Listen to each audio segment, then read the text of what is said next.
Israel's relentless bombing campaign on Palestine's Gaza since October 7 has evoked worldwide condemnation. Calls for a ceasefire are echoing among several Latin American countries, many of whom have historically supported the Palestinian cause. En el marco de su posición principista de respeto a la vida, ha tomado la determinación de romper relaciones diplomáticas con el Estado de Israel.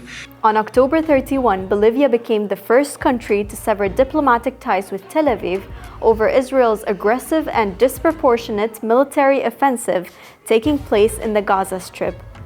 But this is not the first time Bolivia has cut diplomatic ties with Israel.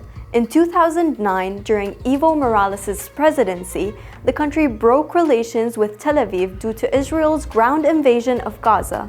The ties were restored in 2020 under Bolivian ex-president Janine Áñez's rule. Amid Israel's total siege and recent war on Gaza, Bolivian authorities have pledged to supply humanitarian aid to the besieged enclave in compliance with international law.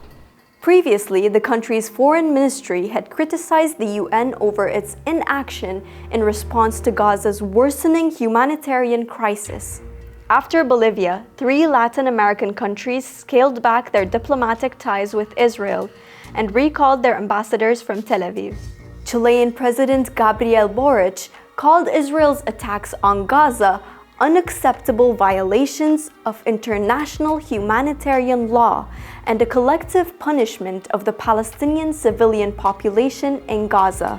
Chile has endorsed the Palestinian cause for decades, given that it's home to the largest Palestinian population outside the Middle East. It previously summoned its ambassador home from Tel Aviv during the 2014 Israeli invasion of Gaza, stating that Israel's operations breach fundamental norms in international humanitarian law.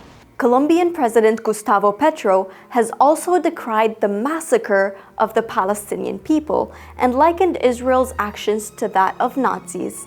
In addition to condemning Israel's genocide and its other serious violations of international law in besieged Gaza, Honduras also recalled its ambassador to Tel Aviv. Nearly 700,000 Latin Americans of Palestinian origin live across 14 Latin American countries today. Analysts say the outpouring of support from Latin America has to do with the region's history of being colonized. The Latin American people, having suffered colonialism in their countries and subsequently several dictatorial regimes, well understand the struggle of the Palestinian people. Israel has criticized Bolivia, Chile, and Colombia for their diplomatic moves against Tel Aviv's most recent onslaught on Gaza. Venezuela and Cuba, which staunchly support the Palestinian struggle for independence and have no diplomatic ties with Tel Aviv, have also lambasted Israel over its current attacks on Gaza. Que no se estigmatice al pueblo palestino y que se respeten y recuperen los derechos históricos a tierra, a paz, a territorio y a Estado del pueblo palestino. Relations between Venezuela and Israel have been rocky at best since 1999, when Hugo Chavez was inaugurated as president. Chavez was an avid supporter of Palestinian rights. During Israel's offensive on Gaza in 2009, he expelled Israel's ambassador to Venezuela before completely cutting off ties with Tel Aviv the same year. Similarly, Cuba, which does not recognize Israel as a state, strongly condemned Tel Aviv's current attack on Gaza, linking it to a long-standing infringement of Palestinian rights. La filosofía del despojo es la que hoy provoca una catástrofe humanitaria de proporciones dantescas. Pero no es una franja simple de tierra la que sufre el impacto de los misiles israelitas. Es el pueblo palestino. Cuba was also the only country in Latin America to vote against the UN partition plan that led to the establishment of Israel in 1948. And in 1973, after cutting all official ties with Israel, it went as far as supplying troops and equipment to the Allied Arabs during the 1973 Arab-Israeli War.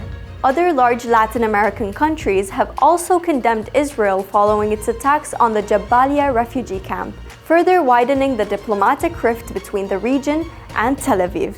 With no end in sight to the onslaught, Will Bolivia's stance catalyze similar actions in the region?